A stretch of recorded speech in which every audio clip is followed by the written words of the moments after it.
نحمده ونصلي على رسوله الكريم اما بعد فاعوذ بالله من الشيطان الرجيم بسم الله الرحمن الرحيم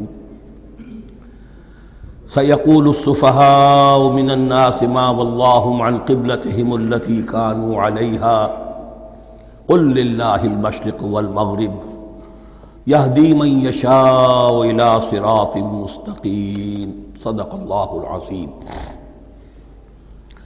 اب یہ تحویل قبلہ کا مضمون براہ راست آ رہا ہے۔ اس کے لیے تمہیدی 2 رکوع ہم پڑھ چکے ہیں۔ حضرت ابراہیم کا تذکرہ جو معمار ہیں بیت اللہ کے، ابو الانبیاء ہیں، امام الناس ہیں، انہی کی ایک نسل بنی اسرائیل ہے، انہی کی ایک نسل بنی اسماعیل ہے۔ ان کا دین کیا تھا، اس کی بنیاد کیا تھی، انہوں نے اور خود ان کے پوتے حضرت یعقوب نے اپنی اولاد کو کس بات کی وصیت کی تھی، اب وہ اولاد مختلف پگڈنڈیوں پر چل کر کہاں کہاں پہنچ چکی ہے، یہ سارا پس منظر ہے اصل میں اس تحویل قبلہ کے لیے۔ اور تحویل قبلہ پر پورے 2 رکوع آ رہے ہیں۔ اس سے بسا اوقات یہ خیال پیدا ہوتا ہے، میرے ذہن میں بھی کبھی ہوتا تھا کہ یہ ایسی بڑی بات کیا تھی جس کے لیے قرآن مجید نے اتنے شد و مد کے ساتھ اور اس قدر تفصیل کے ساتھ بلکہ تکرار کے ساتھ بات کی۔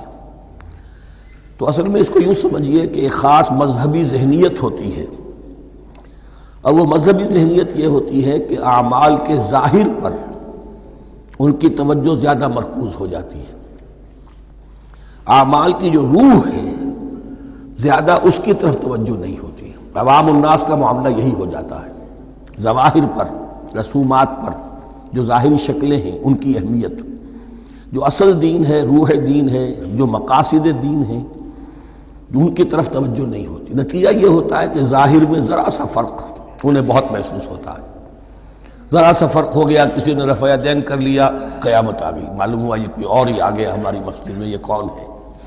کسی نے آمین ذرا اونچا کہہ دیا، پھر قیامت آ گئی۔ یہ ساری چیزیں جو یہ خاص ایک ذہنیت ہوتی ہے، اس ذہنیت کے پس منظر میں یہ مسئلہ چھوٹا نہیں تھا۔ ایک تو یہ کہ جو قبائلی اور قومی پس منظر تھا اس کے حوالے سے سمجھیے، مکے میں جو لوگ ایمان لائے، ظاہر بات ہے ان سب کو عقیدت تھی خانہ کعبہ کے ساتھ، خود حضور کو تھی۔ آپ روتے ہوئے نکلے ہیں اور آپ نے یہ فرمایا تھا کہ اے کعبہ مجھے تجھ سے بڑی محبت ہے، لیکن تیرے یہاں کے رہنے والے مجھے یہاں رہنے نہیں دیتے۔ پھر یہ کہ وہ جو عقیدت اور محبت تھی وہ تمام اور مسلمانوں کے دلوں میں بھی تھی۔ مدینے میں آ کر آپ نے رخ بدل دیا۔ جب تک مکے میں تھے معلوم ہوتا ہے کہ حضور جب کھڑے ہوتے تھے نماز کے لیے ہے کافی، تو آپ اس طرح کھڑے ہوتے تھے کہ بیک وقت استقبال قبلتین ہو جاتا تھا، یعنی جو جنوبی دیوار ہے ایک طرف وہ کونا ہے جس میں حجر اسود ہے، اور دوسری طرف وہ یمانی ہے، رکن یمانی جو یمن کی طرف ہے، جو جنوب مغرب کی طرف ہے، جنوب کی طرف ہے۔ ادھر کوئی شخص کھڑا ہوگا اور وہیں پر انہی کے درمیان جو ہے جب طواف کیا جاتا ہے تو دعا مانگی جاتی ہے، ربنا آتنا فی الدنیا حسنۃ وفی الآخرۃ حسنۃ وقنا عذاب النار۔ باقی پورے طواف میں آپ جو چاہیں دعا مانگے، لیکن یہاں یہ دعا ہے خاص۔ اب اگر کوئی شخص ادھر کھڑا ہو کر نماز پڑھ رہا ہے تو کعبہ تو سامنے ہے ہی، ٹھیک سیدھ میں یروشلم بھی ہے، تو استقبال القبلتین ایک ہی وقت میں 2 قبلوں کی طرف رخ ہو گیا۔ مدینہ میں آ کر معاملہ بدل گیا، مدینہ درمیان میں ہے، مکہ مکرمہ اس کے جنوب میں ہے اور یروشلم اس کے شمال میں ہے۔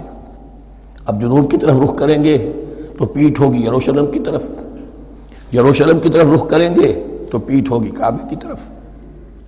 اس میں امتحان ہو گیا ان لوگوں کا جو ایمان لائے تھے کہ آیا وہ محمد الرسول اللہ صلی اللہ علیہ وسلم کے فرمان کی پیروی کرتے ہیں یا اپنی پرانی عقیدتوں اور اپنی پرانی جو روایات ہیں ان کو زیادہ اہمیت دیتے ہیں۔ اللہ کا شکر ہے جو لوگ مکے سے آئے تھے ان کی اتنی تربیت ہو چکی تھی کہ ان میں سے کسی کے لیے کوئی مسئلہ پیدا نہیں ہوا۔ اقبال کا وہ مصرع پھر سنا رہا ہوں، بمصطفیٰ برساں خیش را کے دی ہماؤست اگر بہو نہ رسیدی تمام بولا بیست۔ حالانکہ قرآن مجید میں کہیں منقول نہیں ہے کہ اللہ نے حکم دیا تھا، ہو سکتا ہے اللہ نے حضور کو وحی خفی کے ذریعے سے حکم دیا ہو، لیکن وحی جلی میں کہیں نہیں ہے کہ آپ کو حکم دیا گیا ہو کہ اب یروشلم کی طرف رخ کر کے نماز پڑھیے۔ یہ امتحان ہو گیا کہ رسول کا اتباع کتنا کچھ ہے۔ اب جب یہ حکم آیا، اب امتحان ہو گیا جو مدینے میں رہنے والے جو ایمان لائے تھے ان کا، اس لیے کہ یہاں یہودی بھی تھے، بعض ان میں سے ایمان لائے۔ عبداللہ ابن سلام رضی اللہ تعالیٰ عنہ تھے، ان کو علماء میں سے تھے، لیکن جو اور دوسرے لوگ تھے وہ بھی زیر اثر تھے یہود کے علماء کے، ان کے دل میں بھی یروشلم کی عظمت تھی۔ اب جب انہیں رخ کرنا پڑا تو یہ ان کے ایمان کا امتحان ہو گیا۔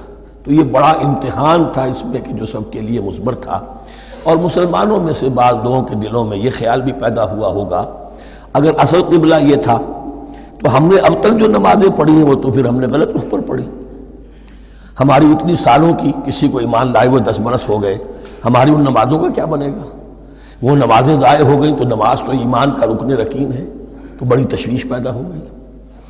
اس کے ساتھ ہی ایک مسئلہ یہ پیدا ہوا سیاسی اعتبار سے کہ یہود اب تک تو یہ سمجھ رہے تھے کہ حضور نے اور مسلمانوں نے ہمارا قبلہ اختیار کر لیا ہے، تو گویا کہ ہمارے کیمپ فالوورز ہیں، ہمارا تو انہوں نے اتباع کیا ہے، لہذا ہمیں کوئی خاص اندیشہ نہیں ان کی طرف سے۔ لیکن اب جب قبلہ بدل گیا تو ان کے کان کھڑے ہو گئے کہ یہ تو پھر کوئی نئی اب ملت ہے اور نئی امت کی تشکیل ہو رہی ہے، لہذا ان کی طرف سے مخالفت جو تھی اس کے اندر شدت زیادہ پیدا ہو گئی۔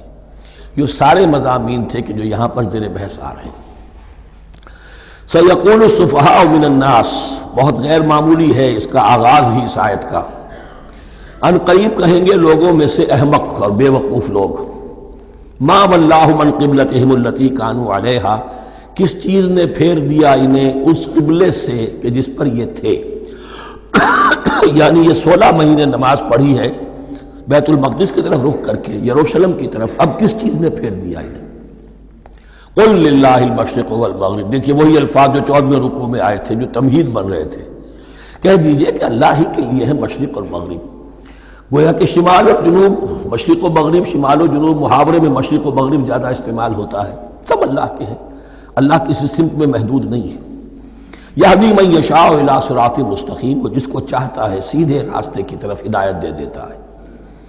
وَكَذَلِكَ جَعَلْنَاكُمْ، اب یہ خاص بات کہی جا رہی ہے، اے مسلمانوں تم اس تحویل قبلہ کو معمولی بات نہ سمجھو، یہ علامت ہے اس بات کی کہ اب تمہیں وہ حیثیت حاصل ہو گئی۔ وَكَذَلِكَ جَعَلْنَاكُمْ أُمَّةً وَسَطًا لِتَكُونُوا شُهَدَاءَ عَلَى النَّاسِ وَيَكُونَ الرَّسُولُ عَلَيْكُمْ شَهِيدًا، اب تمہارا فرض منصب یہ ہے کہ رسول نے جس دین کی گواہی تم پر دی ہے اپنے عمل سے، اپنے قول سے، اسی دین کی گواہی تمہیں دینی ہے اپنے قول سے اور اپنے عمل سے پوری نوع انسانی پر۔ اب تم لنک بن گئے ہو۔ اب تک نبوت کا سلسلہ جاری تھا، ایک نبی کی تعلیم ختم ہوئی، بگڑ گئی، تحریف ہو گئی، غائب ہو گئی، دوسرا نبی آ گیا، پھر کوئی تیسرا آ گیا، چلے آ رہے۔ لہذا ہر دور کے اندر اب وہ جو معاملہ تھا تسلسل کے ساتھ چل رہا تھا، اب یہاں نبوت ختم ہو رہی ہے محمد الرسول اللہ صلی اللہ علیہ وسلم پر، تو نوع انسانی تو ختم نہیں ہو رہی، ابھی قیامت تو نہیں آئی ہے۔ اب آگے لوگوں کو تبلیغ کرنا، ان تک دین پہنچانا، ان پر حجت قائم کرنا، ان کا احقاق حق اور ابطال باطل کا فریضہ سر انجام دینا، یہ کون کرے گا؟ تو پہلے تو ہمیشہ اللہ کی طرف سے وہی جبریل لائے اور نبی کے پاس آ گئے، نبی نے لوگوں کو سکھا دیا۔ اب یہ کہ اللہ سے جبریل لائے محمد کے پاس، محمد نے سکھایا تمہیں، اور تمہیں سکھانا ہے پوری نوع انسانی کو، تو تم اب وہ درمیانی لنک ہو۔ وَكَذَلِكَ جَعَلْنَاكُمْ أُمَّةً وَسَطًا لِتَكُونُوا شُهَدَاءَ عَلَى النَّاسِ وَيَكُونَ الرَّسُولُ عَلَيْكُمْ شَهِيدًا، یہ مضمون زیادہ کھلے گا چل کر سورہ حج کی آخری آیات میں۔ اسی طرح سے مراد یہ کہ تحویل قبلہ ایک مظہر ہے اس کا، اس سے اب تم اپنی ذمہ داریوں کا اندازہ کرو، صرف خوشیاں نہ مناؤ، جشن نہ مناؤ، بلکہ یہ کہ یہ ایک بہت بڑی ذمہ داری کا بوجھ ہے جو تم پر آ گیا۔ کبھی ہم نے اپنے بندے محمد کے کاندھوں پر جب یہ بوجھ رکھا تھا تو ان سے بھی کہا تھا صلی اللہ علیہ وسلم، اِنَّا سَنُلْقِي عَلَيْكَ قَوْلًا ثَقِيلًا، اے نبی ہم آپ پر ایک بھاری بات ڈالنے والے ہیں۔ وہی بھاری بات بہت بڑے پیمانے پر اب تمہارے کندھوں پر آ گئی ہے۔ وَكَذَلِكَ جَعَلْنَاكُمْ أُمَّةً وَسَطًا لِتَكُونُوا شُهَدَاءَ عَلَى النَّاسِ وَيَكُونَ الرَّسُولُ عَلَيْكُمْ شَهِيدًا وَمَا جَعَلْنَا الْقِبْلَةَ الَّتِي كُنْتَ عَلَيْهَا، اور ہم نے نہیں قرار دیا تھا اس قبلے کو جس پر کہ اے نبی آپ پہلے تھے. یعنی یہ دو طرح کی بات ہو سکتی ہے، وہی خفی سے اللہ نے فرمایا ہو کہ اے محمد اب کچھ عرصے کے لیے یروشلم کی طرف رخ کر کے نماز پڑھو، وہی جلی میں نہیں ہے. اور یہ بھی ہو سکتا ہے یہ حضور کا اجتہاد ہو اور اسے اللہ نے قبول فرما لیا ہو. دونوں باتوں کا امکان موجود ہے. حضور کے اجتہاد پر اگر اللہ کی طرف سے نفی نہ آئے تو وہ گویا اللہ کی طرف سے. وما جعلنا القبلة التي كنت عليها إلا لنعلم من يتبع الرسول ممن ينقلب على عقبيه. اور نہیں ٹھہرایا تھا ہم نے اس قبلے کو جس پر کہ آپ رہے ہیں مگر یہ جاننے کے لیے کہ کون ہے، یہ ظاہر کرنے کے لیے کہ کون ہے کہ جو اتباع کرتے ہیں رسول کا صلی اللہ علیہ وسلم، اور وہ کون ہے کہ جو اپنی ایڑیوں کے بل لوٹ جاتے ہیں. یعنی مدینے میں آ کر اگر کوئی مکے کا مسلمان کہتا صاحب یہ قبلہ مجھے قبول نہیں ہے، وہ واپس ہو جاتا. ایسا ہوا نہیں. اور اب جب مکے کی طرف رخ ہو گیا ہے تو کوئی انصار میں سے، کوئی مدینے میں جو ایمان لائے ان میں سے کسی نے کہا کہ ٹھیک ہے جی ہمارا قبلہ وہ تھا، اب آپ نے اپنا قبلہ بدل دیا، آپ کا راستہ اور ہمارا راستہ اور. نہیں، وہ تمام کے تمام مسلمان ان آزمائشوں میں کامیاب ہوئے. وَإِن كَانَتْ لَكَبِيرَةً إِلَّا عَلَى الَّذِينَ هَدَى اللَّهُ. اور واقعہ یہ ہے، یقیناً یہ بہت بڑی بات تھی. اس طرح قبلے کے اندر تبدیلی قبول کر لینا آسان بات نہیں ہوتی، بڑا حساس مسئلہ ہوتا ہے، مگر ان کے لیے کہ جن کو اللہ نے ہدایت دی. وَمَا كَانَ اللَّهُ لِيُضِيعَ إِيمَانَكُمْ. اور اللہ ہرگز تمہارے ایمان کو ضائع کرنے والا نہیں ہے. ایمان سے یہاں مراد نماز جو ہے الصلاۃ عماد الدین. وہ جو تشویش ہو گئی تھی کہ ہماری ان نمازوں کا کیا بنے گا جو ہم نے 16 مہینے پڑھی ہیں بیت المقدس کی طرف رخ کر کے. وَمَا كَانَ اللَّهُ لِيُضِيعَ إِيمَانَكُمْ. اس وقت وہ حکم تھا رسول کا، وہ اللہ کے ہاں مقبول ہے. اس وقت یہ حکم ہے جو تمہیں رسول کی معرفت مل رہا ہے، اب تم اس کی پیروی کرو. ان اللہ بالناس لرؤوف الرحیم. یقیناً اللہ تعالیٰ تو انسانوں کے حق میں بہت ہی شفیق ہے اور بہت ہی رحیم ہے. قد نرى تقلب وجهك في السماء. معلوم ہوتا ہے خود حضور کو انتظار تھا اس فیصلے کا، اور معلوم ہوتا ہے کہ آپ پر بھی شاخ گزر رہا تھا یہ وقفہ کہ جس میں نماز پڑھتے ہوئے پیٹھ ہو رہی تھی بیت اللہ کی طرف.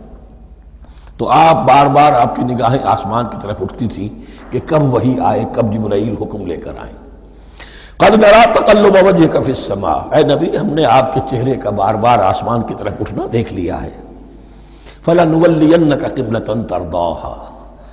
اس آیت میں بڑی شفقت، بڑی محبت، بڑی عنایت ہے محمد الرسول اللہ صلی اللہ علیہ وسلم کے لیے اللہ کی طرف سے. تو ہم بدلے دیتے ہیں، پھیرے دیتے ہیں قبلہ جو آپ کو پسند ہے. ظاہر بات ہے کہ حضور کو جو محبت تھی اور جو بھی آپ کو ایک رشتہ قلبی تھا بیت اللہ کے ساتھ، فَلَنُوَلِّيَنَّكَ قِبْلَةً تَرْضَاهَا. ہم بدلے دیتے ہیں، بدل دیں گے قبلہ اسی طرف جو آپ کو پسند ہے. فَوَلِّ وَجْهَكَ شَطْرَ الْمَسْجِدِ الْحَرَامِ. تو بس اب پھیر دیجئے اپنے رخ کو مسجد حرام کے رخ پر. وَحَيْثُ مَا كُنْتُمْ. اور مسلمانوں جہاں کہیں بھی تم ہو، مدینے میں ہو یا کہیں اور ہو، مغرب میں ہو، شمال میں ہو، جنوب میں ہو، کہیں ہو، فَوَلُّوا وُجُوهَكُمْ شَطْرَهُ. تو اپنا چہرہ نماز میں اسی کے رخ پر پھیرو. وَإِنَّ الَّذِينَ أُوتُوا الْكِتَابَ لَيَعْلَمُونَ أَنَّهُ الْحَقُّ مِنْ رَبِّهِمْ. اور جن لوگوں کو کتاب دی گئی تھی وہ جانتے ہیں کہ یہ حق ہے ان کے پروردگار کی طرف سے. تورات میں بھی یہ مذکور تھا کہ اصل قبلہ ابراہیمی وہی تھا، اس لیے کہ یروشلم تو تعمیر کیا ہے حضرت ابراہیم سے کوئی 1000 سال کے بعد حضرت سلیمان نے. یہ جو بھی ہیکل سلیمانی ہے کم سے کم 1000 برس کا فصل ہے حضرت ابراہیم میں حضرت سلیمان. تو حضرت ابراہیم کا قبلہ کون سا تھا؟ تو وہ بھی مولانا امین احسن اصلاحی صاحب نے اردو میں ترجمہ کیا ہے مولانا حمید الدین فراہی کی کتاب کا، اور وہ بہت اہم ہے اس موضوع کو سمجھنے کے لیے. بہت سے مسلمان مفسرین نے بھی اس میں ٹھوکر کھائی ہے.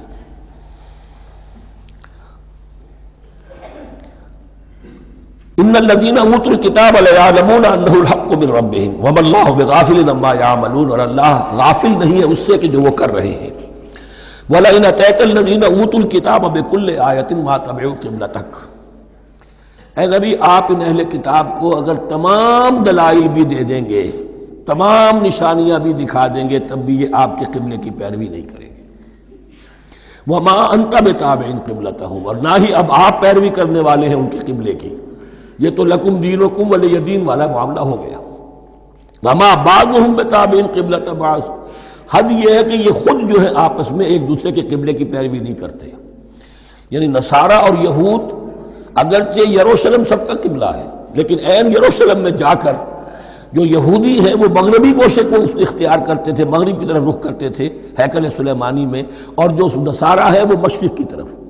اس لیے کہ حضرت مریم سلام علیہا نے جو اعتکاف کیا تھا مکاناً شرقیہ، وہ جو مکان تھا ان کا جہاں اعتکاف تھا، جہاں فرشتہ ان کے پاس آیا ہے، وہ ہیکل کے کسی شرقی گوشے میں تھا. تو انہوں نے عیسائیوں نے اسی کو اپنا شرقی گوشے کو قبلہ بنا لیا. وما ولئن اتبعت اهواءهم، اور اے نبی اگر بالفرض آپ نے ان کی خواہشات کی پیروی کی، من بعد ما جاءك من العلم، اس کے بعد کہ آپ کے پاس العلم صحیح علم آ چکا ہے، انك اذا لمن الظالمین، تو آپ بھی پھر ظلم کرنے والوں میں سے ہو جائیں گے معاذ اللہ. الذین آتیناہم الکتاب یعرفونہ کما یعرفون ابناءہم، جن لوگوں کو ہم نے کتاب دی یعنی تورات اور انجیل کے جو صحیح ماننے والے ہیں، یہ نقطہ یہاں نوٹ کر لیجئے، تورات اور انجیل کے ماننے والوں میں سے غلط کاروں کے لیے مجہول کا صیغہ آتا ہے، اوتوا الکتابہ، جنہیں کتاب دی گئی تھی، اور جو ان میں سے ٹھیک تھے صحیح رخ پر تھے ان کے لیے معروف کا صیغہ ہوتا ہے جنہیں کتاب ہم نے دی تھی. یہ انداز جو ہے معروف اور مجہول کا، یہ آپ دیکھیں گے کہ فرق ہوگا. جہاں ان کی کسی غلط بات کا تذکرہ ہوگا الذین اوتوا الکتاب، اور جہاں اچھی بات کا تو وہاں یہ کہ جو آتیناہم الکتاب. الذین آتیناہم الکتاب یعرفونہ کما یعرفون ابناءہم، وہ ایسے ہی پہچانتے ہیں اس کو. ہو کی ضمیر قبلے کی طرف بھی ہے، اور ہو کی ضمیر محمد الرسول اللہ کی طرف بھی ہے، ہو کی ضمیر قرآن کی طرف بھی ہے. ایسے پہچانتے ہیں جیسے اپنے بیٹوں کو. وَإِنَّ فَرِيقًا مِّنْهُمْ، اور یقیناً ان میں سے ایک گروہ وہ ہے لَيَكْتُمُونَ الْحَقَّ وَهُمْ يَعْلَمُونَ، جو جانتے بوجھتے حق کو چھپاتے ہیں. الحق من ربک، یہ حق ہے آپ کے رب کی طرف سے. فلا تکونن من الممترین، تو آپ ہرگز نہ بنے شک کرنے والوں میں. یہ حضور سے خطاب ہو رہا ہے، اور حضور کی وساطت سے اصل میں ہر مسلمان سے خطاب ہو رہا ہے. یہ بات ان سے کہی جا رہی ہے کہ اس میں کوئی شک اپنے پاس مت آنے دو، یہ تو حق ہے تمہارے پروردگار کی طرف سے. وَلِكُلٍّ وِجْهَةٌ هُوَ مُوَلِّيهَا، ہر ایک کے لیے ہم نے ایک رخ معین کر دیا جس کی طرف کہ وہ رخ کرتا ہے. فَاسْتَبِقُوا الْخَيْرَاتِ، تو مسلمانوں تمہارے لیے ایک رخ تو ہم نے معین کر دیا بیت اللہ کا. ایک باطنی رخ کیا ہے؟ نیکیوں میں ایک دوسرے سے آگے بڑھنے کی کوشش کرو. ایک ہے ظاہر، نماز کا ظاہر ہے، آپ نے قبلے کی طرف رخ کر لیا ہے، آپ نے وضو کیا ہے. ایک نماز کا باطن ہے، خشوع ہے، خضوع ہے، حضور قلب حاصل ہے، رقت ہے، معلوم ہے کس کے سامنے حاضری ہے. اسی طریقے سے قبلہ ایک تو یہ ہے جو کہ کعبہ ہے، بیت اللہ ہے، ایک یہ فاستبقوا الخیرات، تم ہر نیکی کے اندر ایک دوسرے سے آگے بڑھنے کی کوشش کرو. اینما تکونوا یأتی بکم اللہ جمیعا، جہاں کہیں بھی ہوگے اللہ تم سب کو لے آئے گا، جمع کر دے گا. ان اللہ علی کل شیء قدیر، یقینا اللہ تعالی ہر چیز پر قادر ہے. ومن حیث خرجت فول وجهک شطر المسجد الحرام، اور جدھر سے بھی آپ کا نکلنا ہو، کہیں سفر کریں، کہیں بھی جائیں، تو آپ اپنا رخ پھیر دیجئے مسجد حرام کی طرف. وَإِنَّهُ لَلْحَقُّ مِن رَبِّكَ، اور یہ یقیناً حق ہے آپ کے رب کی طرف سے. وَمَا اللَّهُ بِغَافِلٍ عَمَّا تَعْمَلُونَ، اور اللہ غافل نہیں اس سے کہ جو تم کر رہے ہو. یہاں بظاہر جو ہے کلام حضور سے ہے، اصل میں مسلمانوں سے خطاب ہے بواسطہ محمد صلی اللہ علیہ وسلم. وَمِنْ حَيْثُ خَرَجْتَ فَوَلِّ وَجْهَكَ شَطْرَ الْمَسْجِدِ الْحَرَامِ وَحَيْثُ مَا كُنْتُمْ فَوَلُّوا وُجُوهَكُمْ شَطْرَهُ، اور دیکھو جہاں بھی تم نکلو اپنا رخ کرو مسجد حرام کی طرف. امریکہ میں جاؤ تب بھی رخ ہوگا مسجد حرام کی طرف، روس میں جاؤ رخ تمہارا ہوگا مسجد حرام کی طرف. وَحَيْثُ مَا كُنْتُمْ، اور اے مسلمانوں جہاں کہیں بھی تم ہو، فَوَلُّوا وُجُوهَكُمْ شَطْرَهُ، تو اپنے چہروں کو پھیر دو اسی کے رخ پر. لِأَلَّا يَكُونَ لِلنَّاسِ عَلَيْكُمْ حُجَّةٌ، تاکہ نہ رہے لوگوں کے پاس تمہارے خلاف کوئی دلیل. اب اس بات کو سمجھ لیجئے کہ چونکہ تورات میں لکھا ہوا تھا کہ نبی آخر الزمان کا قبلہ کعبہ ہوگا، اگر حضور یہ قبلہ اختیار نہ کرتے تو علماء یہود حجت قائم کرتے مسلمانوں پر کہ دیکھو تورات میں تو یہ لکھا ہے اور انہوں نے وہ اختیار نہیں کیا. تو یہ گویا کہ ان کے اوپر اتمام حجت بھی ہو رہا ہے اور قطع عذر بھی ہو رہا ہے، ان کی حجت کی جڑ بھی کٹ رہی ہے. الا الذین ظلموا منہم، سوائے ان میں سے ان کے جو ظالم ہیں، اعتراض کرنے کے لیے لاکھ انہوں نے پھر بھی ہیلے بہانے بنائی لینے ہیں. فلا تخشوہم، تو اے مسلمانوں ان سے نہ ڈرو، واخشونی، مجھ سے ڈرو. وَلِأُتِمَّ نِعْمَتِي عَلَيْكُمْ، اور یہ جو تحویل قبلہ ہوئی ہے اور محمد الرسول اللہ صلی اللہ علیہ وسلم کی بعثت کی بنیاد پر ایک نئی امت کو شکل دی جا رہی ہے اور اسے اب امامت الناس سے سرفراز کیا جا رہا ہے، وراثت ابراہیمی اب اسے منتقل ہو گئی ہے، یہ اس لیے ہے وَلِأُتِمَّ نِعْمَتِي عَلَيْكُمْ، اپنی نعمت میں تم پر اس کا اتمام فرما دوں، مکمل کر دوں، وَلَعَلَّكُمْ تَهْتَدُونَ، اور تاکہ تم ہدایت یافتہ بن جاؤ۔ کَمَا أَرْسَلْنَا فِيكُمْ رَسُولًا، جیسے کہ ہم نے بھیج دیا ہے تم میں ایک رسول۔ اب یہ دعا ابراہیم و اسماعیل یاد کر لیجئے، ربنا وبعث فیہم رسولا منہم یتلو علیہم آیاتک ویعلمہم الکتاب والحکمت ویزکیہم۔ اب گویا کہ وہاں تو دعا تھی اور یہ 3000 سال کے بعد اس دعا کا ظہور ہو رہا ہے بعثت محمدی کی شکل میں۔ کما ارسلنا فیکم رسولا منکم، جیسے کہ ہم نے بھیج دیا ہے تم میں رسول اپنا تم ہی میں سے، یتلو علیکم آیاتنا، وہ تلاوت کرتا ہے تم پر ہماری آیات، ویزکیکم، تمہیں پاک کرتا ہے، تزکیہ کرتا ہے تمہارا، ویعلمکم الکتاب والحکمہ، اور تمہیں تعلیم دیتا ہے کتاب و حکمت کی، ویعلمکم ما لم تکونوا تعلمون، اور تمہیں تعلیم دے رہا ہے ان چیزوں کی جو تمہیں معلوم نہیں تھی۔ یہاں ایک نقطہ بڑا اہم ہے، حضرت ابراہیم اور اسماعیل کی دعا میں جو ترتیب تھی یہاں اللہ نے اس کو بدل دیا ہے۔ وہاں کیا تھا؟ تلاوت آیات، تعلیم کتاب و حکمت، پھر تزکیہ۔ یہاں کیا ہے؟ تلاوت آیات، پھر تزکیہ، پھر تعلیم کتاب و حکمت۔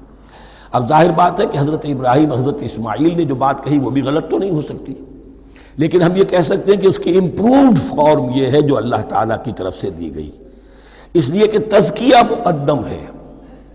اگر نیت صحیح نہیں ہے تو تعلیم کتاب و حکمت مفید نہیں ہوگی بلکہ گمراہی میں اضافہ ہوگا۔ نیت کج ہے تو گمراہی بڑھتی چلی جائے گی، اور تزکیہ کا حاصل کیا ہے؟ نیت درست ہو جائے، اخلاص، نحن لہ مخلصون۔ اگر یہ نہیں ہے تو جتنا پڑھو گے، جتنے بڑے عالم ہوگے، شیطان بھی بن سکتے ہو۔ بڑے بڑے فتنے عالموں نے اٹھائے ہیں۔ یہ جو دین اکبری تھا یا دین الہی تھا، اکبر کے تو باپ دادا کو کبھی خیال نہیں آ سکتا تھا اس کا۔ یہ پٹی پڑھانے والے کون تھے؟ ابو الفضل اور فیضی جیسے علماء، بہت بڑے علماء۔ اسی طرح غلام احمد قادیانی، اس کو اصل میں جو بھی پٹیاں پڑھائی ہیں وہ تو پڑھائی حکیم نور الدین نے، جو بہت بڑا عالم تھا، اہل حدیث عالم تھا۔ تو در حقیقت بہت بڑا عالم ہوگا، اگر اس کی کج ہو گئی نیت تو اتنا ہی بڑا فتنہ اٹھا دے گا۔ اس پہلو سے تزکیہ مقدم ہے، اور اس کا ثبوت یہ ہے، یہی مضمون سورہ آل عمران میں آیا، یہی مضمون پھر سورہ جمعہ میں آئے گا، وہاں بھی ترتیب یہی ہے۔ تینوں جگہ پر اللہ کی طرف سے ترتیب یہی ہے، یتلو علیکم آیاتنا ویزکیکم، تمہیں ہماری آیات پڑھ کر سنا رہا ہے اور تمہارا تزکیہ کرتا ہے، ویعلمکم الکتاب والحکمہ، اور اس تزکیے کے بعد پھر تعلیم کتاب و حکمت، ویعلمکم ما لم تکونوا تعلمون، اور تمہیں سکھا رہا ہے جو کچھ علم تمہیں حاصل نہیں تھا۔ فاذکرونی اذکرکم، بس مجھے یاد رکھو، میں تمہیں یاد رکھوں گا۔ یہ بہت بڑا میثاق ہے اور بہت بڑا وعدہ ہے، بہت بڑا وعدہ ہے۔ اور یہاں تک حدیث میں پھر اس کی شرح آئی ہے، میرا بندہ اگر مجھے اپنے دل میں یاد کرتا ہے میں بھی اسے اپنے جی میں یاد کرتا ہوں، اور میرا بندہ اگر میرا ذکر کسی محفل میں کرتا ہے تو میں اس سے بہت اعلیٰ محفل میں اس کا ذکر کرتا ہوں۔ اس کی محفل تو بہت بلند و بالا ہے، ملأ اعلیٰ کی محفل ہے، فرشتے ملائکہ مقربین کی محفل ہے۔ خدا خود میرے محفل بود اندر لامکا خسرو، محمد شمع محفل بود شب جائے کہ من بودم۔ اب خسرو کس عالم میں تھے جب یہ شعر کہہ گئے ہیں؟ تو بہرحال ہے تو صحیح، ایک محفل تو ہے، میں اس سے بڑی بہتر محفل میں ان کا تذکرہ کرتا ہوں۔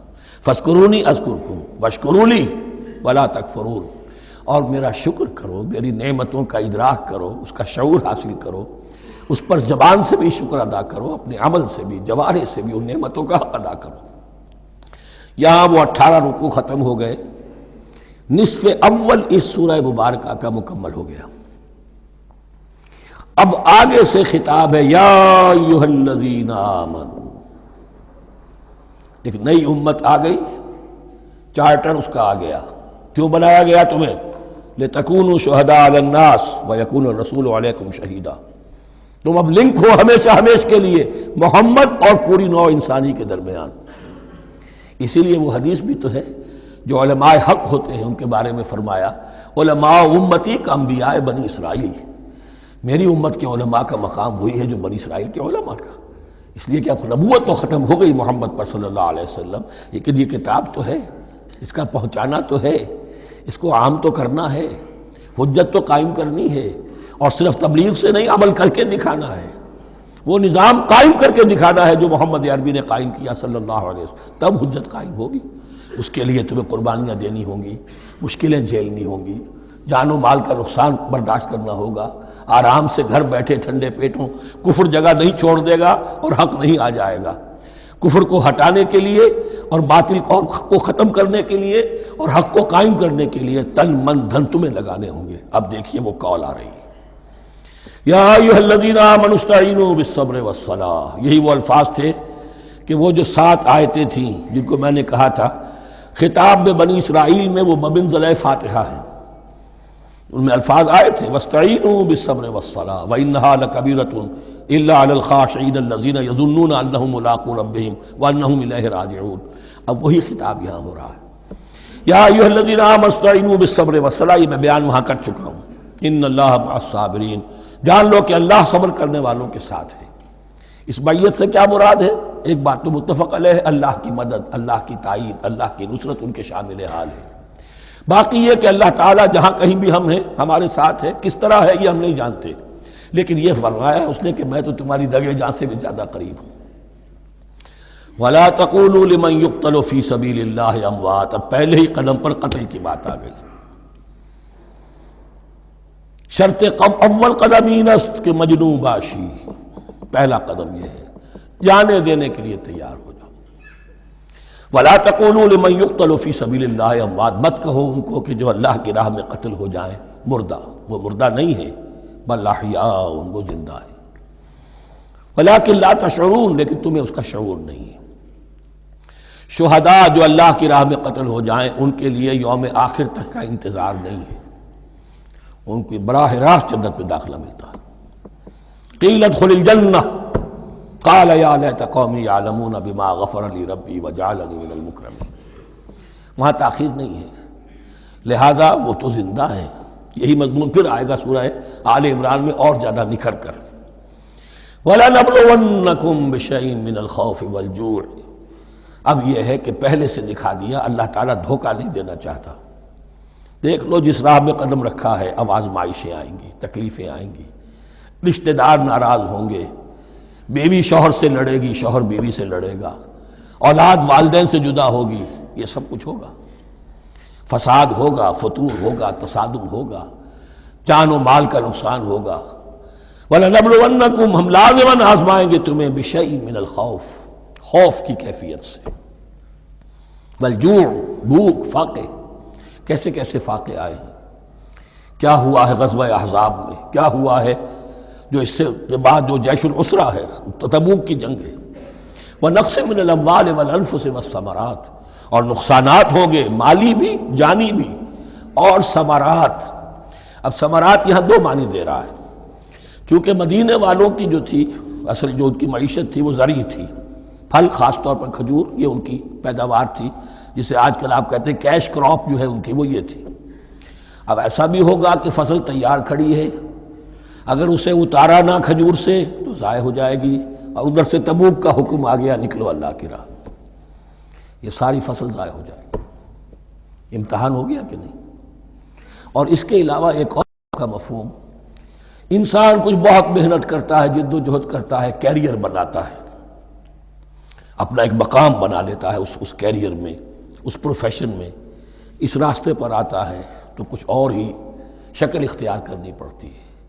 وہ تجارت کے زمانے میں جو محنت کی تھی، وہ کیریئر کو جمانے میں جو محنت کی تھی، وہ سارا کا سارا معاملہ جو ہے وہ کھو کر پھر اس وادی میں آنا پڑتا ہے۔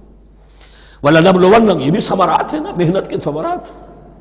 وَلَنَبْلُوَنَّكُمْ بِشَيْءٍ مِّنَ الْخَوْفِ وَالْجُوعِ وَنَقْصٍ مِّنَ الْأَمْوَالِ وَالْأَنفُسِ وَالثَّمَرَاتِ وَبَشِّرِ الصَّابِرِينَ، اور اے نبی بشارت دیجئے صابروں کو، صبر کرنے والوں کو۔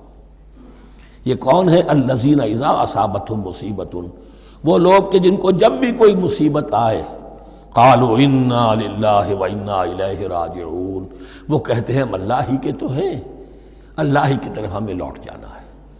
کل بھی جانا تھا، آج چلے جائیں، حاضر ہیں، جتنی جلدی بلا لیں. نشان مرد مومن باتوں گویم جو مر گایا تبسم بر لبے اوست. مرد مومن کی تو نشانی یہی ہے کہ جب موت آئے تو مسرت کے ساتھ اس کے چہرے پر، اس کے ہونٹوں پر مسکراہٹ ہو. یہ ایمان جو میں نے کہا تھا، لٹمس ٹیسٹ یہ ہے کہ بندہ مومن اس دنیا میں زیادہ رہنے کی خواہش نہیں کر سکتا. لائف از اے لائبلٹی، جو لمحہ آ رہا ہے اس کا حساب دینا ہوگا. تو جتنی عمر بڑھ رہی حساب بڑھ رہا ہے. It's not an asset, it's a liability. اور الدنیا سجن المومن و جنت الکافر، یہ تو مومن کے لیے ایک قید خانہ ہے، ہاں کافروں کی جنت ہے. وبشر الصابرین الذین اذا اصابتهم مصیبۃ قالوا انا للہ وانا الیہ راجعون اولئک علیہم صلوات من ربہم ورحمہ.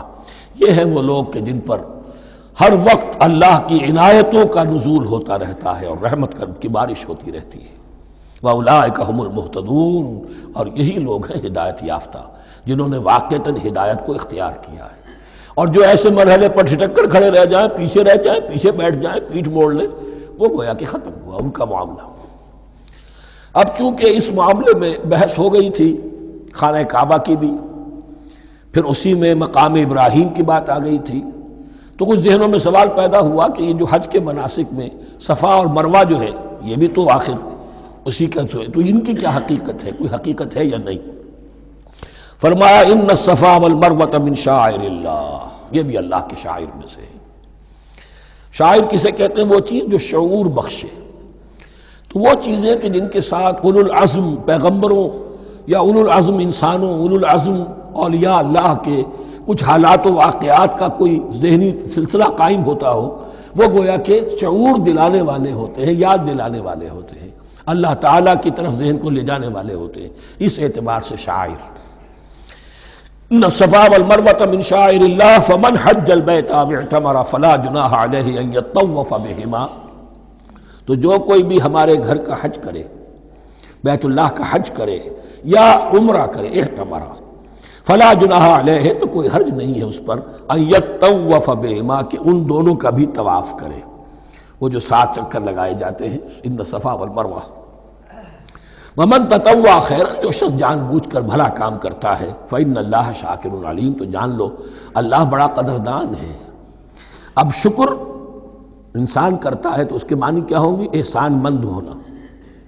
وہی شکر اللہ کرتا ہے شکور، اس کے کیا معنی ہوں گے؟ قدردانی. میرے بندے نے یہ کام کیا، میرے بندے نے میرے لیے یہ محنت کی، یہ قربانی دی. ان اللہ شاکر علیم، اور جانتا ہے، چاہے کسی اور کو پتہ نہ چلے، اسے تو معلوم ہے. اگر تم نے اللہ کی رضا جوئی کے لیے کسی کو کوئی مالی مدد دی ہے اس حال میں کہ جو کچھ داہنے ہاتھ نے دیا ہے بائیں کو بھی خبر نہیں ہونے دی، کجا یہ کہ کسی اور انسان کے سامنے اس کا تذکرہ ہو، تو اب یہ جو ہے اللہ کے تو علم میں ہے. اگر تو اللہ سے اجر و ثواب چاہتے ہو تو اس کا ڈنڈورا پیٹنے کی کوئی ضرورت نہیں. اور اگر تم نے لوگوں کو دکھانے کے لیے کیا تھا تو وہ تو شرک ہو گیا، لائبلٹی ہو گئی. ان الذین یکتمون ما انزلنا من البینات. اب یہاں پھر کچھ آخری یوں سمجھیے کہ یہ اب جس کو کہتے ہیں موپنگ اپ آپریشن، بات مضمون تو پورا ختم ہو گیا لیکن کچھ نہیں صحیح چیزیں ابھی ہیں سابقہ امت مسلمہ کے بارے میں کہنے کی، وہ مزید ایڈ کی جا رہی ہیں. ان الذین یکتمون ما انزلنا من البینات والہدی من بعد ما بیناہ للناس فی الکتاب اولئک یلعنهم اللہ یلعنهم اللاعنون. یقیناً وہ لوگ جو چھپاتے ہیں اس شے کو جو ہم نے نازل کی ہے بینات میں سے اور ہدایت میں سے، اس کے بعد کہ ہم نے ان کو واضح کر دیا ہے لوگوں کے لیے کتاب میں، وہ لوگ ہیں کہ جن پر لعنت کرتا ہے اللہ، اور لعنت کرتے ہیں تمام لعنت کرنے والے. یعنی علم ایک بہت بڑی جو ہے امانت ہے، اس علم کا چھپانا، کتمان حق. ہم آیت پڑھ آئے ہیں وَمَنْ أَظْلَمُ مِمَّنْ يَكْتُمُ شَهَادَةً عِنْدَهُ مِنَ اللَّهِ. اگر اللہ کی طرف سے کوئی گواہی کسی کے پاس ہے وہ اسے چھپا لے تو اس سے بڑا ظالم کون ہوگا. اب انہی کی وضاحت ہو رہی ہے، کیسی کیسی کھلی شہادتیں تورات اور انجیل میں تھیں اور ان کو یہ چھپائے پھر رہے. ان الذین یکتمون ما انزلنا من البینات والہدی من بعد ما بیناہ للناس فی الکتاب اولئک یلعنهم اللہ یلعنهم اللاعنون الا الذین تابوا واصلحوا وبینوا. سوائے ان کے کہ جو توبہ کریں اور اپنی اصلاح کر لیں اور اب واضح کریں وہ شے کہ جو انہوں نے چھپائی ہوئی تھی اسے ظاہر کریں. فَأُولَٰئِکَ أَتُوبُ عَلَیْہِمْ، تو ان کی توبہ میں قبول کروں گا اور ان کی طرف میں نگاہ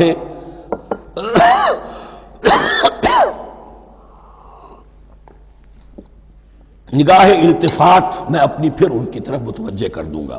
وَأَنَا التَّوَّابُ الرَّحِيمُ، اور میں تو ہوں ہی توبہ کا قبول کرنے والا اور رحم فرمانے والا. اِنَّ الَّذِينَ كَفَرُوا وَمَاتُوا وَهُمْ كُفَّارٌ، یقیناً جن لوگوں نے کفر کیا اور وہ مرے اسی حال میں کہ کفر پر قائم تھے، اولئک علیہم لعنۃ اللہ والملائکۃ والناس اجمعین، ان پر تو لعنت ہے اللہ کی بھی اور فرشتوں کی بھی اور تمام انسانوں کی بھی. خالدین فیہا، اس لعنت کی کیفیت میں وہ اب ہمیشہ رہیں گے.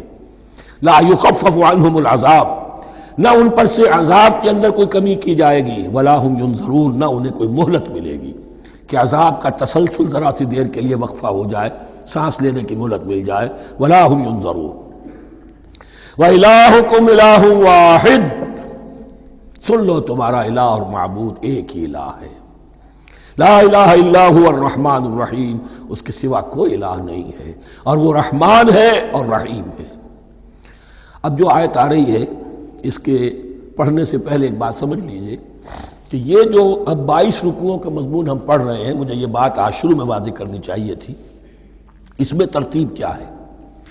میں پہلے عرض کر چکا ہوں کہ پہلے 18 رکوعوں کی تقسیم ورٹیکل کی ہے ہم نے. 18 کو 4 رکوع ادھر، 10 درمیان میں، پھر 4 ادھر. یہاں اب چلے گی ہاریزونٹل تقسیم، افقی تقسیم. اور اس کی بھی شکل کیا ہے کہ 4 مضامین ہیں کہ جو تانے بانے کے ساتھ بنے ہوئے ہیں، یا 4 لڑیاں ہیں مضمون کی کہ جن کو بٹ کر رسی بنا دیا گیا. وہ 4 مضامین کیا ہیں؟ مسلمانوں سے خطاب میں ان کے لیے عبادات اور احکام اور شرائع، یہ واجب ہے، یہ کرنا ہے، یہ حلال ہے، یہ حرام ہے، نماز فرض ہے، روزہ فرض ہے، وغیرہ وغیرہ.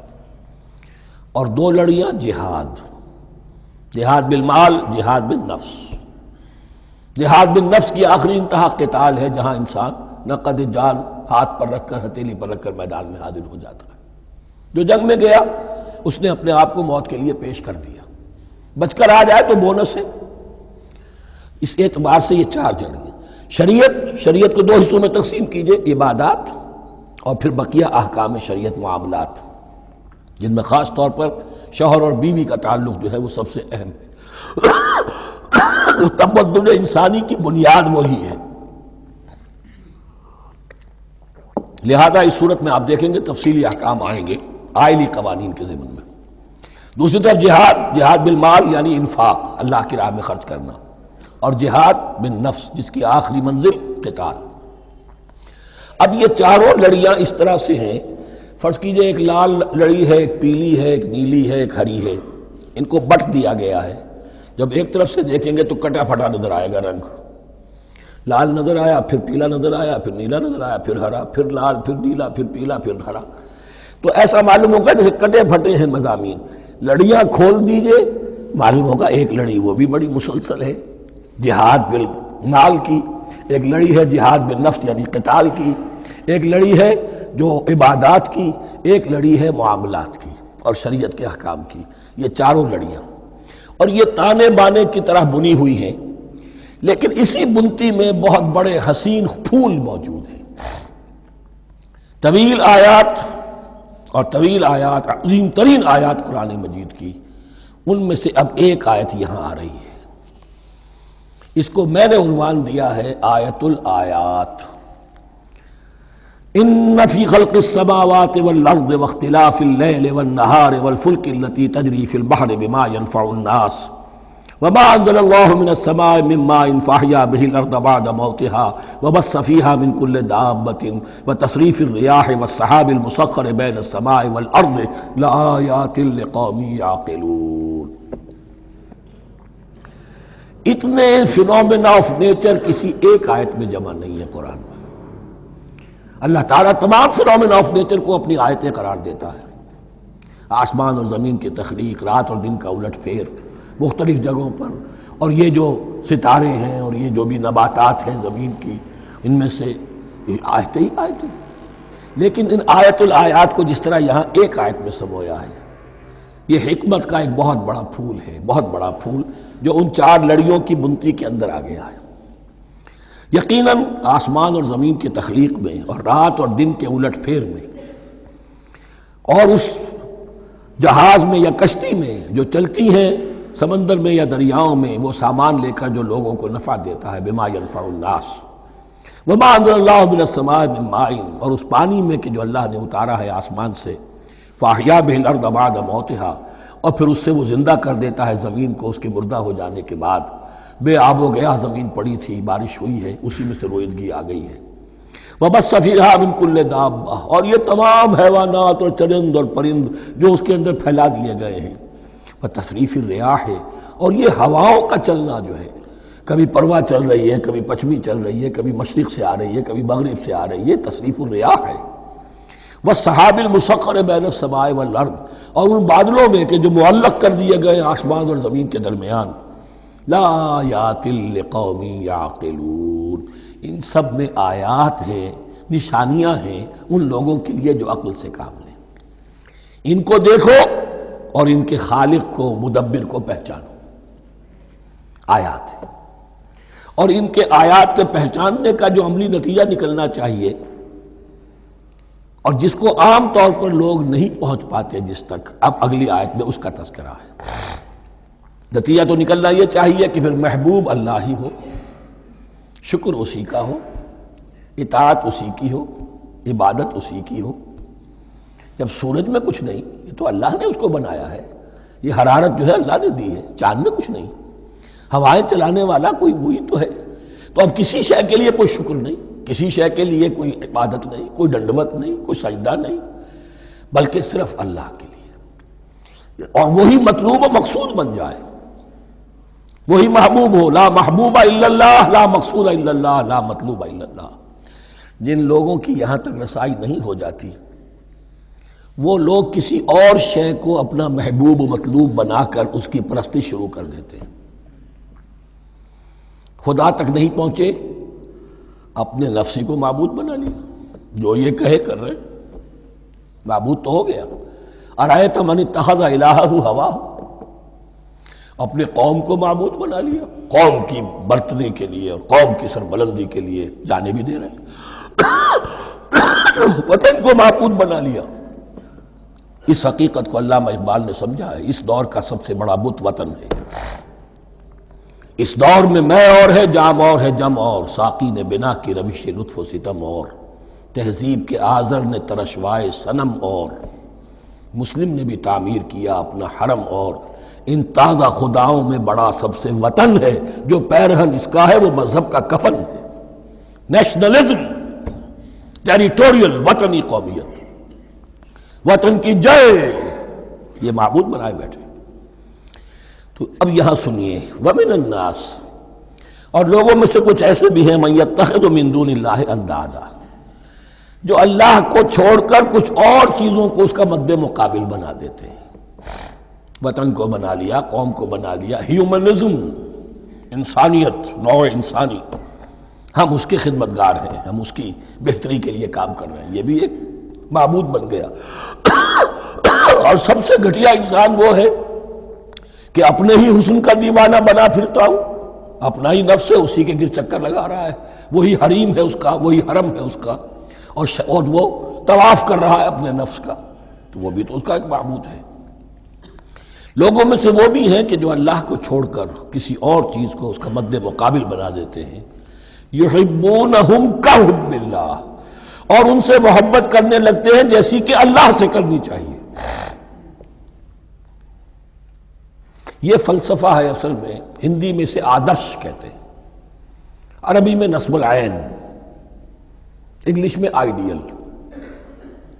ہر باشعور انسان کسی شے کو اپنا آئیڈیل بناتا ہے اور اس سے پھر محبت کرتا ہے، اس کے لیے جیتا ہے، اس کے لیے مرتا ہے، قربانیاں دیتا ہے، اثار کرتا ہے.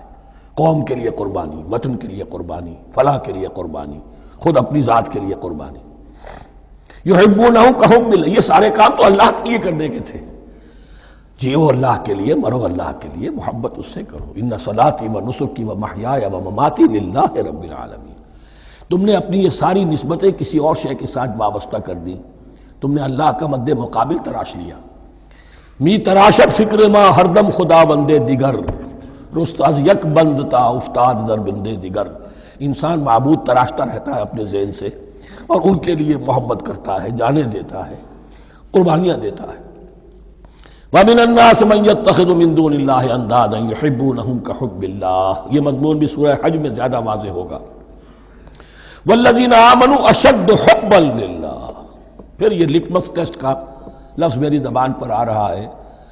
اور جو لوگ واقعتاً صاحب ایمان ہوتے ہیں ان کی شدید ترین محبت ہوتی ہے اللہ کے ساتھ. اگر یہ نہیں ہے، اگر یہ نہیں تو بابا پھر سب کہانیاں ہیں. کوئی شے اللہ سے زیادہ محبوب ہو گئی وہ تمہاری معبود ہے. تم نے اللہ کو چھوڑ دیا، چاہے وہ دولت ہی ہے. تعس عبد الدینار و عبد الدرہم، ہلاک اور برباد ہو جائے درہم و دینار کا بندہ. نام عبد الرحمن ہے، حقیقت میں عبد الدینار ہے. دینار آنا چاہیے، حرام سے آئے، حلال سے آئے، جائز سے آئے، ناجائز سے آئے. تو معبود اللہ نہیں ہے، معبود دینار ہے. ہندو نے یہ کیا کہ لکشمی دیوی کی ایک مورتی بنا کر پوجنا شروع کر دیا. یہ لکشمی دیوی اگر ذرا مہربان ہو جائے گی دولت آ جائے گی. ہم نے کہا ہٹاؤ اس درمیان کے لنک کو، سیدھے ہی دولت کو کیوں نہ پوجو. پیٹرو ڈالر کو پوجو، ڈالر کو پوجو. ترک وطن کرو، ماں باپ کو چھوڑو یہاں سے سکتا ہوا کہ مر رہے ہیں اور کوئی ان کا بیٹا اور ان کی بیٹی ان کے پاس نہیں. کس لیے؟ ڈالر. کون معبود ہوا؟ وَمِنَ النَّاسِ مَن يَتَّخِذُ مِن دُونِ اللَّهِ أَندَادًا يُحِبُّونَهُم كَحُبِّ اللَّهِ وَالَّذِينَ آمَنُوا أَشَدُّ حُبًّا لِلَّهِ وَلَوْ يَرَى الَّذِينَ ظَلَمُوا إِذْ يَرَوْنَ الْعَذَابَ أَنَّ الْقُوَّةَ لِلَّهِ جَمِيعًا. اور کاش کہ دیکھ لیتے یہ لوگ جو اس شرک میں اور اس گناہ میں مبتلا ہیں، ظلم شرک کے معنی، جب وہ دیکھیں گے عذاب کو اور یہ بات واضح ہو جائے گی کہ قوت تو ساری کی ساری اللہ کے ہاتھ میں ہے، کسی کے پاس کچھ نہیں. وَأَنَّ اللَّهَ شَدِيدُ الْعِقَابِ، اور یہ کہ اللہ سزا شدید العذاب، اللہ سزا دینے میں بہت سخت ہے.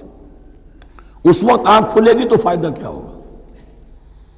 اب آنکھ کھلے تو فائدہ ہے. اِسْتَبَرَّأَ الَّذِينَ اتُّبِعُوا مِنَ الَّذِينَ اتَّبَعُوا. اب انسانی معاشرے کے اندر یہ ہوتا ہے، کچھ لوگ ہوتے ہیں لیڈر لوگ جو اپنے پیچھے لوگوں کو لگا لیتے ہیں، چاہے ڈیماگوگس ہوں، چاہے مذہبی جو ہے وہ مسندوں کے والی ہوں، اپنے پیچھے لگاتے ہیں. اور ان کے پیچھے لگنے والے جو ہیں وہ یہ سمجھتے ہوئے ان کی عزت بھی ہے، ان کا احترام بھی ہے، ان کے نیچے دبے بھی ہوئے، ان کا پیچھے پیچھے چلتے ہیں. قیامت کے دن وہ تبرہ کریں گے کہ تم نے ہمیں مروایا، ہم تمہاری پیروی کرتے رہے، ہم نے سمجھا تم جو کہہ رہے ہیں وہ ٹھیک ہے، ہم نے تمہیں اپنا لیڈر مانا. اب وہ اعلان برات کریں گے، اللہ ہمارا ان سے کوئی تعلق نہیں. استبرأ الذین اتبعوا، اور اس کے جواب میں پھر وہ کریں گے ہمارا تم سے کوئی تعلق نہیں. اس روز کے جن لوگوں کا اتباع کیا گیا تھا دنیا میں، لیڈر لوگ، وہ ان لوگوں سے جنہوں نے پیروی کی تھی ان سے تبرہ کریں گے. وَرَأَوُا الْعَذَابَ وَتَقَطَّعَتْ بِهِمُ الْأَسْبَابُ، اور وہ دیکھ لیں گے عذاب کو، نگاہوں کے سامنے جہنم آ جائے گی اور تمام رشتے منقطع ہو جائیں گے. یوم یفر المرء من اخیہ وامہ وابیہ وصاحبتہ وبنیہ لکل امرئ منہم یومئذ شأن یغنیہ یود المجرم لو یفتدی من عذاب یومئذ ببنیہ وصاحبتہ واخیہ وفصیلتہ التی تؤویہ ومن فی الارض جمیعا ثم ینجیہ. ہر انسان چاہے گا میرے باپ کو، بیٹے کو، بھائی کو، ماں کو، بیوی کو، اولاد کو، تمام انسانوں کو چھوڑ دو جہنم میں، خدا کے لیے کسی طرح مجھے بچا لو. تقطعت بہم الاسباب، سارے رشتے منقطع ہو جائیں گے. جن رشتوں کی وجہ سے حرام کو حلال اور حلال کو حرام کر رہے ہو، جن کی دلجوئی کے لیے حرام کی کمائی کرتے ہو، جن کی دلجوئی کے لیے دین کے راستے سے آگے نہیں بڑھ رہے ہو، دین کے راستے میں بیوی ناراض نہ ہو جائے، گھر والے ناراض نہ ہو جائیں، بتقطعت بہم الاسباب، یہ سارے رشتے یہیں تک کے لیے ختم ہو جائیں۔ وقال الذین اتبعوا، اور جو ان کے پیروکار تھے وہ کہیں گے لو ان لنا کرۃ، اگر کہیں ہمیں دنیا میں لوٹنا نصیب ہو جائے، فنتبرأ منہم کما تبرؤوا منا، تو ہم بھی ان سے اسی طرح برات کریں گے جیسے آج یہ ہم سے برات کر رہے ہیں۔ کذالک یریہم اللہ اعمالہم حسرات علیہم، اس طرح اللہ ان کو دکھائے گا ان کے اعمال حسرتیں بن جائیں گی۔ کاش کہ ہم نے سمجھا ہوتا، کاش کہ ہم نے ان کی پیروی نہ کی ہوتی، کاش کہ ہم نے ان کو اپنا لیڈر اور اپنا ہادی اور رہنما نہ مانا ہوتا۔ وما ہم بخارجین من النار، لیکن وہ اب آگ سے نکلنے والے نہیں ہوں گے۔ یا ایھا الناس کلوا مما فی الارض حلالا طیبا ولا تتبعوا خطوات الشیطان انہ لکم عدو مبین۔ اے لوگو، زمین میں جو کچھ حلال اور طیب ہے، حلال ہے اور پاک ہے، صاف ستھری چیز اور حلال چیز، وہ کھاؤ، اور شیطان کے نقش قدم کی پیروی نہ کرو، انہ لکم عدو مبین، یقیناً وہ تمہارے لیے کھلا دشمن ہے۔ یہ بحث اصل میں کھلے گی سورہ انعام میں جا کر۔ وہاں عرب میں یہ رواج تھا، بتوں کے نام پر کوئی جانور چھوڑ دیتے تھے، جیسے ہندوؤں میں بھی تھی رواج، ہم نے تو بچپن میں دیکھا ہے، کوئی سانڈ چھوڑ دیا، کسی کے کان جو ہے وہ چیر دیے، یہ فلاں بت کے لیے ہے، فلاں دیوی کے لیے ہے۔ اب اسے کوئی کچھ نہیں کہہ سکتا تھا، وہ جہاں چاہیں وہ منہ ماریں جا کر ان کا، اور پھر ان کا ظاہر بات ہے ان کا گوشت کیسے کھایا جا سکتا تھا۔ تو عرب میں بھی یہ رواج تھے، اور ابھی تک اس کے کچھ نہ کچھ ریزیڈول ایفیکٹس تھے۔ آباء و اجداد کی جو رسمیں چلی آ رہی ہوں وہ آسانی سے جو ہے وہ چھوٹتی نہیں ہیں، کچھ نہ کچھ اثرات رہتے ہیں، جیسے آج تک ہمارے ہاں ہندوانہ اثرات موجود ہیں۔ تو ایسے لوگوں سے کہا جا رہا ہے کہ یہ تمام حرمتیں جو تمہارے ان لوگوں نے مشرکین نے بنا لی تھی، یہ جانور حرام، یہ جانور حرام ہو گیا، اسے فلاں کے نام پر نامزد کیا ہے، اس اونٹ کی جو ہے اتنی اونٹنیوں کے ساتھ جفتی ہو چکی ہے، اب بس اس کو خالی کر دو، چھوڑ دو، نہ اس کے اوپر سواری کی جائے گی اور نہ اس کا گوشت کھایا جائے گا۔ یہ کوئی نہیں ہے، جو چیز حلال ہے اصلاً اور طیب ہے کھاؤ۔ انما یامرکم بالسوء والفحشاء، یقیناً شیطان تمہیں حکم دیتا ہے بدی کا اور بے حیائی کا، وان تقولوا علی اللہ ما لا تعلمون، اور اس کا کہ تم کہو اللہ کی طرف نسبت کر کے جو تم جانتے نہیں ہو کہ اللہ نے حرام کیا۔ بھائی تمہیں کہاں معلوم؟ کوئی دلیل لاؤ، کسی کتاب میں دکھاؤ کہ اللہ نے یہ چیز حرام کر دی۔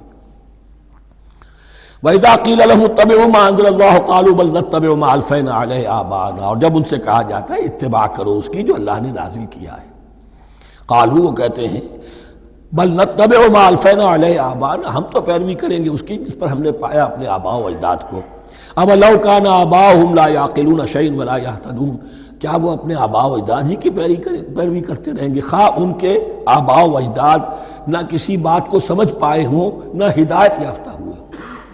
میں نے عرض کر دیا تھا کہ سورہ بقرہ میں جہاں دعوت تیسرے رکوع کی پہلی آیت شروع ہوئی، یا ایھا الناس اعبدوا ربکم الذی خلقکم والذین من قبلکم لعلکم تعقلون، وہ بھی تو مخلوق تھے جیسے تم مخلوق ہو، تم سے خطا ہو سکتی ہے، ان سے بھی ہوئی، تم غلطی کر سکتے ہو، انہوں نے بھی کی۔ ومثل الذین کفروا کمثل الذی ینطق بما لا یسمع الا دعاء ونداء، یہاں ذرا تمثیل کے اندر ایک پیچیدگی ہے کہ بظاہر ترجمہ تو یہ ہوگا کہ مثال ان لوگوں کی جنہوں نے کفر کیا اس شخص کی سی ہے جو پکار رہا ہے ایسی چیز کو جو نہ سنتا ہے نہ سمجھتا ہے۔ ہاں یہ پتہ چلتا ہے کہ کچھ پکار رہا ہے، جانور ہوتے ہیں انہیں اور کیا سمجھ میں آتا۔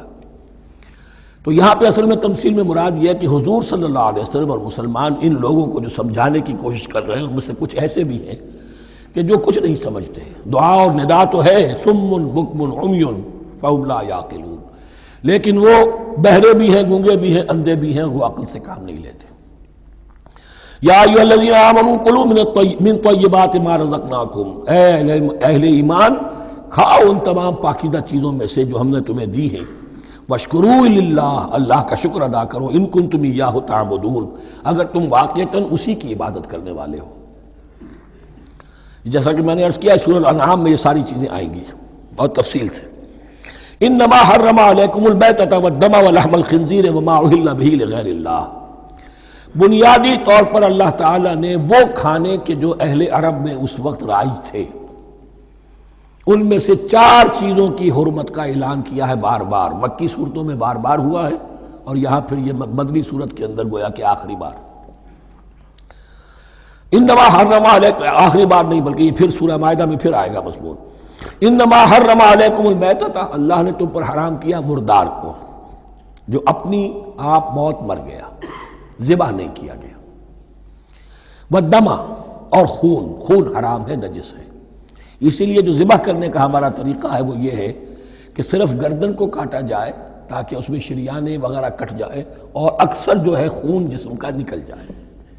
اگر جھٹکا کیا جائے جیسے سکھ کرتے تھے، ایک ہی تلوار کے وار سے گردن اڑا دی بکری کی، یا یہ کہ جیسے کہ یورپ وغیرہ میں ہوتا ہے، تو پھر وہ خون اندر رہ جاتا ہے جسم کے، اس کے اندر پھر وہ اینٹھن نہیں ہوتی اس حیوان کے جسم میں کہ جس سے خون جو ہے وہ باہر چلا جائے، تو وہ لحم الخنزیر، اور تیسری چیز ہے خنزیر کا گوشت، اور چوتھی چیز وما اہل بہ لغیر اللہ، اور وہ کہ جس پر پکارا گیا ہو کسی کا نام اللہ کے سوا۔ اب اس میں ایک چیز تو یہ ہے کہ جسی شے کو ذبح کرتے ہوئے کسی بت کا، کسی دیوی کا، کسی دیوتا کا تذکرہ کیا، وہ تو حرام مطلق ہو ہی گیا، اس کا گوشت کھانا حرام مطلق ہے۔ لیکن اسی کے تابع یہ ہوگا کسی بزرگ کا قرب حاصل کرنے کے لیے اس کے مزار پر لے جا کر وہاں ذبح کیا جا رہا ہے، پوچھیں گے تو ہم تو اللہ کے لیے ذبح کر رہے ہیں، تو اللہ کے لیے تو اپنے گھر میں بھی کر سکتے تھے ذبح، یہاں کیوں لائے ہو؟ اس کو تم نے کسی اعتبار سے اس صاحب قبر کا جو ہے اس کا تقرب حاصل کرنے کا ذریعہ بنایا۔ یہ چیزیں بھی اسی کی تابع ہو جائیں گی۔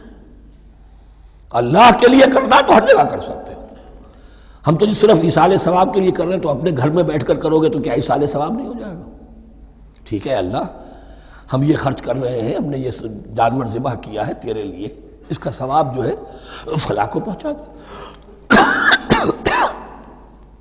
یہ ہے چار چیزیں بنیادی طور پر۔ فمن اضطر غیر باغ ولا عاد، ان میں بھی ایک رعایت ہے، اگر کوئی مضطر ہو گیا ہے، مجبور ہو گیا ہے، جان نکل رہی ہے اور کوئی شے کھانے کو نہیں، لیکن دو شرطیں پوری ہو، غیر باغ ولا عاد، وہ اس حرام کی طرف رغبت نہ رکھتا ہو، اور نہ جو ناگزیر حد ہے جان بچانے کی اس سے آگے بڑھے۔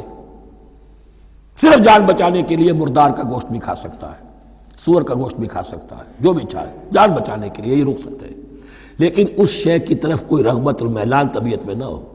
یہ اللہ تو جانتا ہے، اگر تو معاملہ اس سے ہے تو اس سے تو چھپی ہوئی بات نہیں ہے، اور جتنا ناگزیر ہے جان بچانے کے لیے اس سے آگے نہ بڑھے۔ فلا اسم علیہ، ان دو شرطوں کے ساتھ جان بچانے کے لیے حرام چیز بھی کھائی جا سکتی ہے۔ ان اللہ غفور الرحیم، یقیناً اللہ غفور الرحیم ہے۔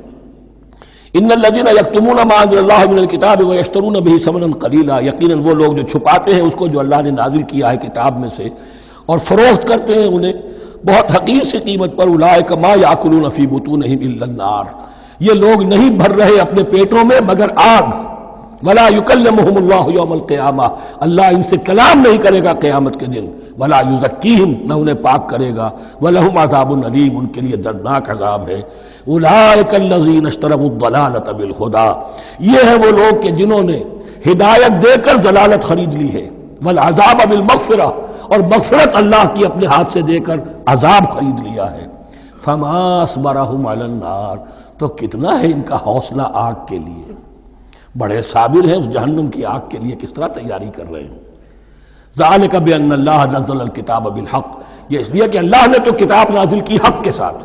وان الذین اختلفوا فی الکتاب لفی شقاق بعید، اور یقیناً جن لوگوں نے کتاب اور شریعت میں پھر یہ پگڈنڈیاں نکالی اختلاف کی، وہ بڑی ہی دشمنی میں اور بڑی ہی شقاوت کے اندر مبتلا ہو گئے۔ بارک اللہ لی ولکم فی القرآن العظیم ونفعنی وإیاکم بالآیات والذکر الحکیم۔